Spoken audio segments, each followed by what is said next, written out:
Few figures in history embody ambition on the scale of Alexander the Great. In just over a decade, he forged one of the largest empires the ancient world had ever seen, driven by an unrelenting desire to conquer, expand, and leave a legacy that would outlive him. But ambition is not confined to the past.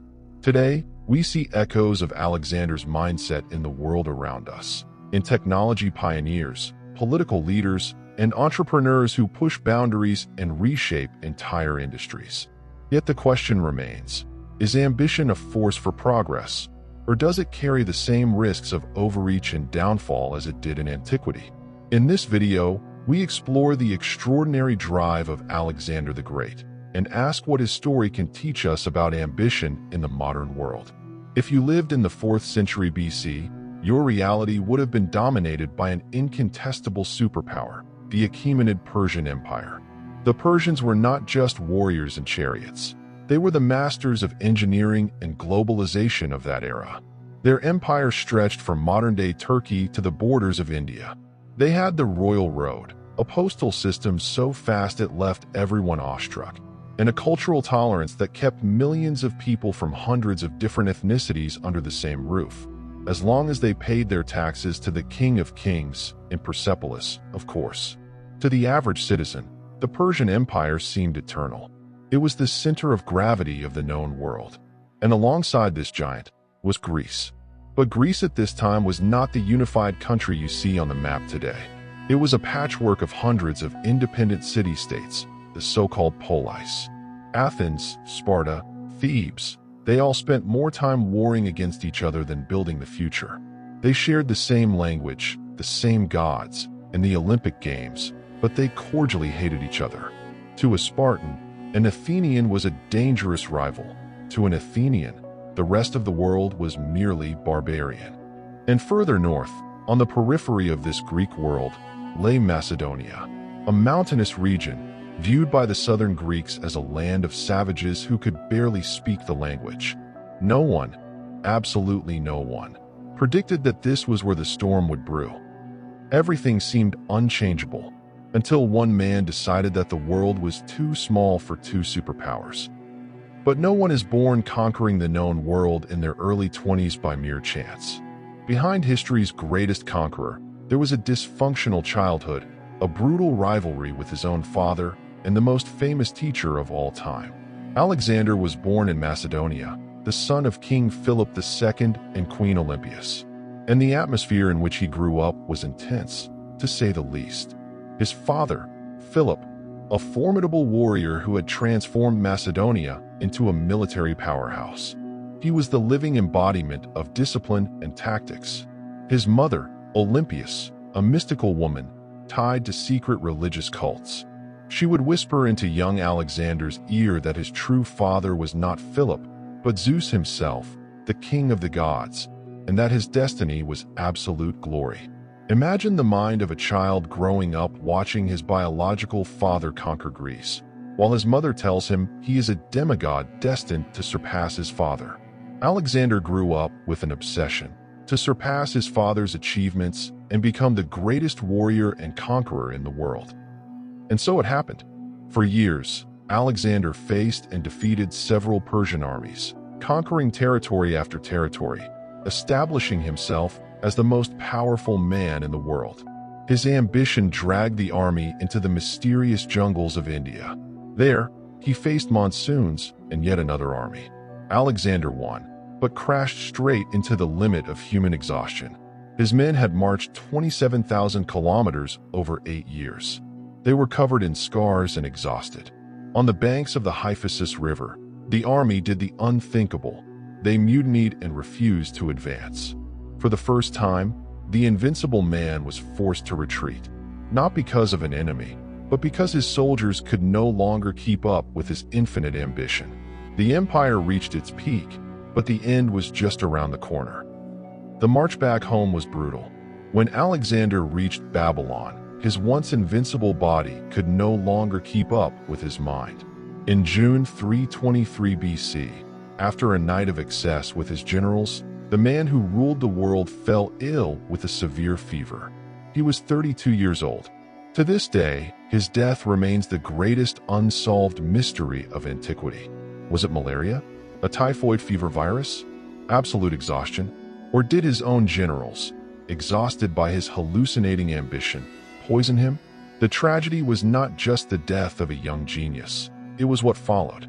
On his deathbed, surrounded by his most loyal commanders, someone asked him to whom he would leave that colossal empire.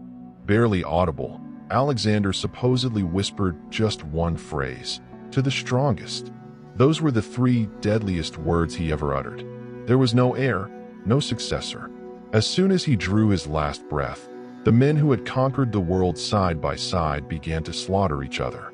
The empire was torn to pieces, and the dream of global unification drowned in a sea of blood.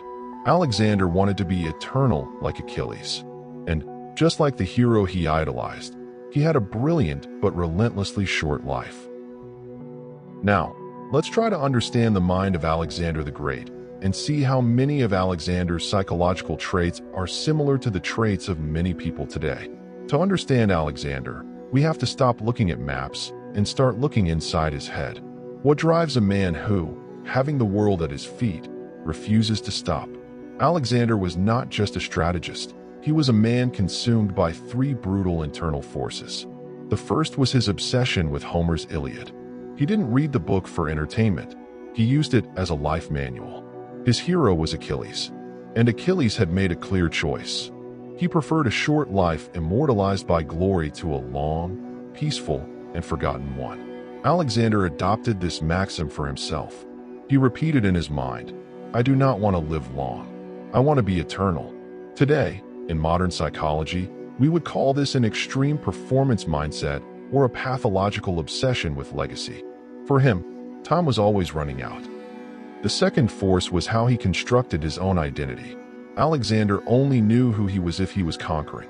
For him, a military victory was not the end of a campaign. It was just the new normal. To stop meant to stagnate. And to stagnate, for Alexander, was the equivalent of disappearing. Looking at it through today's eyes, Alexander was the original workaholic. He suffered from what we see today in social media hustle culture. People who believe their human value is 100% indexed to their productivity and their next success. He couldn't enjoy the empire he already had because his mind was already on the next frontier. He suffered from the curse of someone who only feels valuable while they are winning.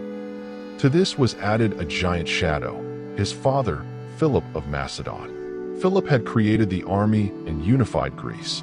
Alexander didn't just want to continue his father's work. He psychologically needed to completely erase and surpass him. It was a frantic competition against his own blood, a need to prove that the student was greater than the master. And this is what makes his end in India so fascinating and deeply human.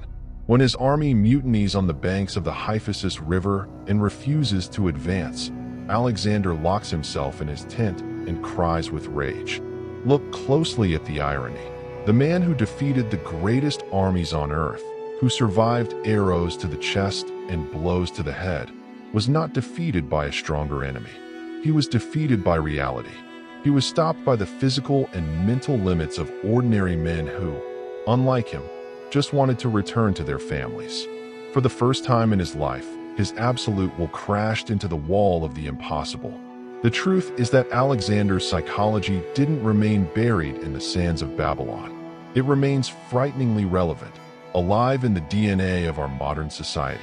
We live, more than ever, in a culture of comparison and extreme performance. Today, the Western world suffers from the same pathology that consumed the young Macedonian. The inability to celebrate the present because we are obsessed with the next frontier. In modern psychology, we call this the hedonic treadmill, that mental trap where we run endlessly after the next pay rise, the next position, the next million followers, or the next big goal. But as soon as we get there, the finish line moves. Success becomes mundane in seconds, and anxiety returns. We never feel like we've made it. Just like Alexander, we have indexed our identity to our performance. If we stop producing, if we stop growing, we feel like we cease to exist. I am what I conquer. We tell ourselves in the silence of the office or while looking at our phone screen. We have created a global system, from companies demanding infinite quarterly profits to careers that only validate the next level, that exactly replicates the feverish mind of a conqueror who looks at the horizon and weeps because there are no more worlds left to subdue. The great tragedy of Alexander is that he had the whole world, but he didn't have himself. He never learnt to inhabit the space he conquered. Therefore, the great lesson this young king leaves us is not a manual of military tactics. It is a mirror. The question is not just how Alexander conquered the world, but what happens when our society never learns to stop conquering it.